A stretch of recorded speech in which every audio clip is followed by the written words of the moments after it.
Hi hello ಸ್ನೇಹಿತರೆ, welcome back to Shubha channel. Krishna Janmashtami ಯಾವ ದಿನ ಬಂದಿದೆ, ಎಷ್ಟು ಗಂಟೆಗೆ ನಾವು ಪೂಜೆ ಮಾಡಬೇಕು, ಅಷ್ಟಮಿ ತಿಥಿ ಎಷ್ಟು ಗಂಟೆಗೆ ಪ್ರಾರಂಭ, ಹಾಗೆಯೇ ಎಷ್ಟು ಗಂಟೆಗೆ ಮುಕ್ತಾಯ, ಅದ್ರ ಜೊತೆ ನಾವು ಯಾವ ರಾಶಿಯವರು ಯಾವ ಬಣ್ಣದ ಬಟ್ಟೆಯನ್ನು ಧರಿಸ್ಕೊಂಡು ಪೂಜೆ ಮಾಡಿದ್ರೆ ನಿಮಗೆ ಅದೃಷ್ಟ, ಐಶ್ವರ್ಯ, ಸಂಪತ್ತು ಅನ್ನೋದು ನಿಮ್ಮದಾಗತ್ತೆ ಅಂತಲೂ ತಿಳಿಸ್ಕೊಡ್ತಾ ಇದ್ದೀನಿ. 26ನೇ ತಾರೀಕು ನಮಗೆ ಅಷ್ಟಮಿ ತಿಥಿ ಶುರು ಆಗೋದು ಸೋಮವಾರದ ದಿನ. ಸೋಮವಾರ ಬೆಳಗಿನ ಜಾವ ನಮಗೆ 3:40 ಶುರುವಾಗಿ ನೆಕ್ಸ್ಟ್ ಡೇ ನಮಗೆ ಬೆಳಗಿನ ಜಾವನೇ 2:20 ತನಕ ಇರುತ್ತೆ ಸ್ನೇಹಿತರೆ. ಹಾಗಾಗಿ ನಾವು ಸೋಮವಾರ ಮಧ್ಯರಾತ್ರಿ 12ವರೆಗೆ ರೋಹಿಣಿ ನಕ್ಷತ್ರನೂ ಇರುತ್ತೆ, ಹಾಗೆಯೇ ಅಷ್ಟಮಿ ತಿಥಿ ಕೂಡ ಇರುತ್ತೆ. ಈ ಸಮಯದಲ್ಲಿ ನಾವು ಕೃಷ್ಣ ಭಗವಂತನನ್ನು, ಕೃಷ್ಣ ಸ್ವಾಮಿಯನ್ನು ನಾವು ಪೂಜೆ ಮಾಡ್ಕೊಬೇಕಾಗತ್ತೆ. ಶ್ರೀಕೃಷ್ಣ ಜನ್ಮಾಷ್ಟಮಿಯು ಅತ್ಯಂತ ವಿಶೇಷವಾದ ದಿನ ಆಗಿದೆ ಸ್ನೇಹಿತರೆ. ಈ ದಿನ ಕೃಷ್ಣ ಪೂಜೆಯು ನಿಮಗೆ ನೀವು ಬಯಸಿದ್ದನ್ನೆಲ್ಲ ಸಿಗುವಂತೆ ಮಾಡುತ್ತೆ. ಕೃಷ್ಣ ಜನ್ಮಾಷ್ಟಮಿಯ ದಿನದಂದು ನೀವು ರಾಶಿಗನುಗುಣವಾಗಿ ಆಯಾ ಬಣ್ಣದ ಬಟ್ಟೆಗಳನ್ನು ಧರಿಸಿ ಕೃಷ್ಣನ ಪೂಜೆಯನ್ನು ಸಂಪ್ರದಾಯವಾಗಿ ನೀವು 2024ರ ಶ್ರೀಕೃಷ್ಣ ಜನ್ಮಾಷ್ಟಮಿ ದಿನದಂದು ರಾಶಿಗನುಗುಣವಾಗಿ ನೀವು ಯಾವ ಬಣ್ಣದ ಬಟ್ಟೆಗಳನ್ನು ಧರಿಸಿ ಕೃಷ್ಣನನ್ನು ಪೂಜಿಸಬೇಕು ಅಂತಲೂ ತಿಳಿಸ್ಕೊಡ್ತಾ ಇದ್ದೀನಿ. ಮೊದಲನೇ ರಾಶಿ ಮೇಷರಾಶಿ. ಮೇಷರಾಶಿ ಜನರು ಕೃಷ್ಣ ಜನ್ಮಾಷ್ಟಮಿಯ ದಿನದಂದು ಕಿತ್ತಳೆ ಬಣ್ಣದ ಬಟ್ಟೆಗಳನ್ನು ಧರಿಸಬೇಕು. ಈ ದಿನ ಕಿತ್ತಳೆ ಬಣ್ಣದ ಬಟ್ಟೆಗಳನ್ನು ಧರಿಸಿದ್ರೆ ನಿಮ್ಮ ಸೃಜನಶೀಲತೆಯ ಮಟ್ಟವನ್ನು ವೃದ್ಧಿಸುತ್ತೆ ಮತ್ತು ಕೃಷ್ಣ ಜನ್ಮಾಷ್ಟಮಿಯ ಶುಭ ಸಂದರ್ಭದಲ್ಲಿ ಧನಾತ್ಮಕತೆಯನ್ನು ಕೂಡ ಹೆಚ್ಚು ಮಾಡುತ್ತೆ. ಅದಕ್ಕೋಸ್ಕರ ಮೇಷರಾಶಿಯವರು ಆರೆಂಜ್ ಕಲರ್ ಅಂದರೆ ನೀವು ಕಿತ್ತಳೆ ಬಣ್ಣದ ಬಟ್ಟೆಗಳನ್ನು ಧರಿಸ್ಕೊಂಡು ಪೂಜೆಯನ್ನು ಮಾಡಬೇಕಾಗತ್ತೆ. ಇನ್ನು ಎರಡನೇ ರಾಶಿ ವೃಷಭ ರಾಶಿ. ವೃಷಭ ರಾಶಿಯವರು ಕೃಷ್ಣ ಜನ್ಮಾಷ್ಟಮಿಯ ದಿನದಂದು ಕೃಷ್ಣನ ಆಶೀರ್ವಾದವನ್ನು ಪಡೆದುಕೊಳ್ಳಲು ಬಿಳಿ ಮತ್ತು ಬೇಬಿ ಪಿಂಕ್ ಬಣ್ಣದ ಬಟ್ಟೆಗಳನ್ನು ಧರಿಸುವುದು ಮಂಗಳಕರವಾಗಿರುತ್ತೆ.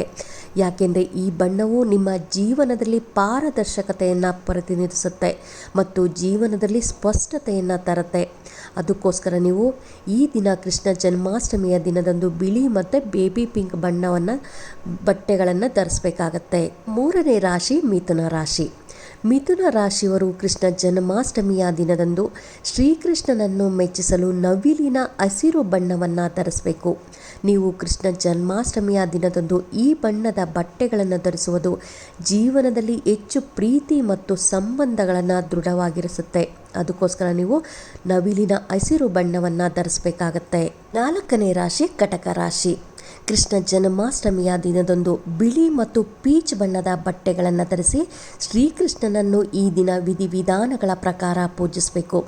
ಕಟಕ ರಾಶಿಯವರು ಈ ಬಣ್ಣದ ಬಟ್ಟೆಗಳನ್ನು ಧರಿಸಿ ಕೃಷ್ಣನನ್ನು ಪೂಜಿಸುವುದರಿಂದ ಜೀವನದಲ್ಲಿ ತುಂಬ ಸಕಾರಾತ್ಮಕತೆ ಮತ್ತು ಮಾನಸಿಕ ಶಾಂತಿಯೊಂದಿಗೆ ನೀವು ಭಗವಂತನ ಆಶೀರ್ವಾದವನ್ನು ಕೂಡ ಪಡೀತೀರಾ.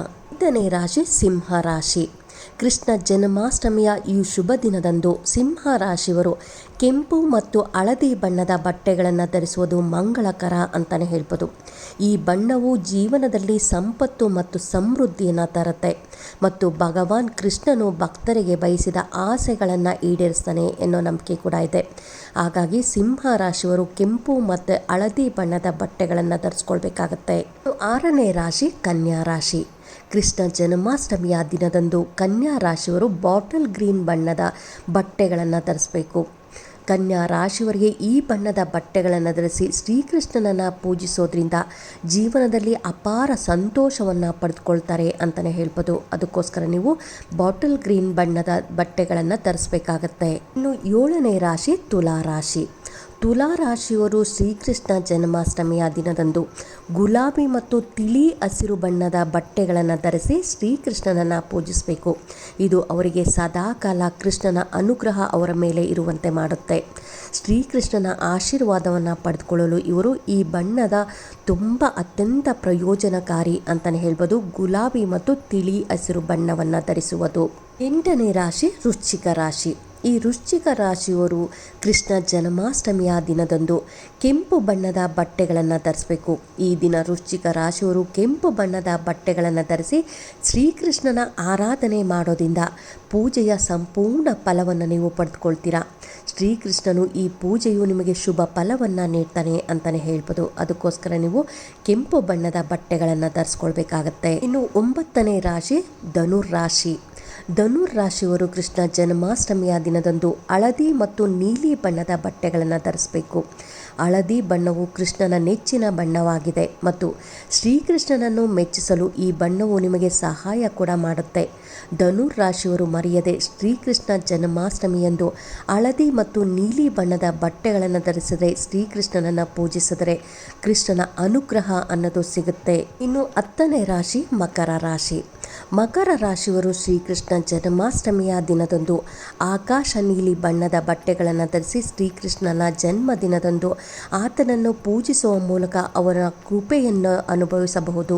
ಶ್ರೀಕೃಷ್ಣ ಜನ್ಮಾಷ್ಟಮಿಯ ದಿನದಂದು ಈ ಬಣ್ಣದ ಬಟ್ಟೆಗಳನ್ನು ಧರಿಸಿ ನೀವು ಕೃಷ್ಣನನ್ನು ಪೂಜಿಸಿದರೆ ಶೀಘ್ರದಲ್ಲೇ ಆತನ ಆಶೀರ್ವಾದವನ್ನು ಪಡ್ಕೊಳ್ತೀರಾ.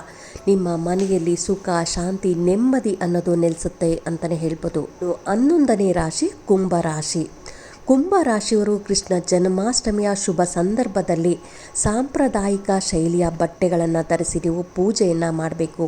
ಶ್ರೀಕೃಷ್ಣನನ್ನು ಮೆಚ್ಚಿಸಲು ಈ ದಿನದಂದು ನೀವು ಕೆನೆ ಬಿಳಿ ಬಣ್ಣದ ಮತ್ತು ಗುಲಾಬಿ ಬಣ್ಣದ ಬಟ್ಟೆಗಳನ್ನು ಧರಿಸಬೇಕಾಗತ್ತೆ. ಈ ರೀತಿಯಾಗಿ ನೀವು ಈ ಬಣ್ಣದ ಬಟ್ಟೆಗಳನ್ನು ಧರಿಸಿ ಕೃಷ್ಣನನ್ನು ಪೂಜಿಸೋದ್ರಿಂದ ಶ್ರೀಕೃಷ್ಣನ ಸಂಪೂರ್ಣ ಆಶೀರ್ವಾದವನ್ನು ನೀವು ಪಡಿತೀರಾ ಅಂತಲೇ ಹೇಳ್ಬೋದು. ಕೊನೆಯ ರಾಶಿ ಮೀನರಾಶಿ. ಮೀನರಾಶಿಯವರು ಕೃಷ್ಣ ಜನ್ಮಾಷ್ಟಮಿಯ ಹಬ್ಬದ ದಿನದಂದು ಸಾಸಿವೆ ಬಣ್ಣ ಅಂದರೆ ಬ್ರೌನ್ ಕಲರ್ ಮತ್ತು ಕಿತ್ತಳೆ ಬಣ್ಣದ ಬಟ್ಟೆಗಳನ್ನು ಧರಿಸಿ ನೀವು ಶ್ರೀಕೃಷ್ಣನನ್ನು ಪೂಜಿಸಬೇಕಾಗತ್ತೆ.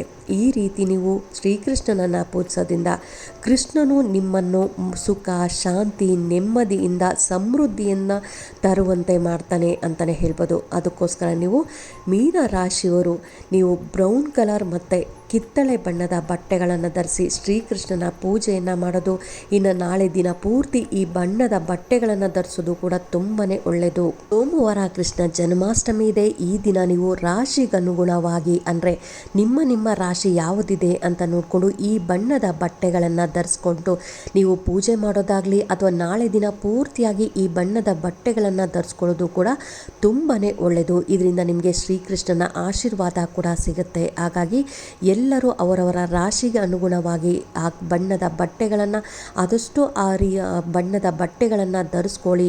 ಭಗವಂತ ಕೃಷ್ಣನ ಆಶೀರ್ವಾದ ಎಲ್ಲರಿಗೂ ಸಿಗಲಿ ಅಂತ ನಾನು ಕೂಡ ಶ್ರೀಕೃಷ್ಣನ ಹತ್ರ ಬೇಡ್ಕೊತ ಈ ವಿಡಿಯೋ ಹೇಗನ್ನಿಸ್ತು ಅಂತ ಕಾಮೆಂಟ್ ಸೆಕ್ಷನಲ್ಲಿ ಕಾಮೆಂಟ್ ಮಾಡಿ, ಲೈಕ್ ಮಾಡಿ, ಶೇರ್ ಮಾಡಿ. ಇನ್ನೂ ನನ್ನ ಚಾನಲ್ಗೆ ಯಾರೆಲ್ಲ ಸಬ್ಸ್ಕ್ರೈಬ್ ಮಾಡದೆ ಹಾಗೇ ನೋಡ್ತಾ ಇದ್ದರೆ ಎಲ್ಲರೂ ಸಬ್ಸ್ಕ್ರೈಬ್ ಮಾಡ್ಕೊಳ್ಳಿ, ಪಕ್ಕದಲ್ಲಿರೋಂಥ ಬೆಲ್ ಐಕಾನ್ ಪ್ರೆಸ್ ಮಾಡಿ ಅಂತ ಹೇಳ್ತಾ ಥ್ಯಾಂಕ್ ಯು.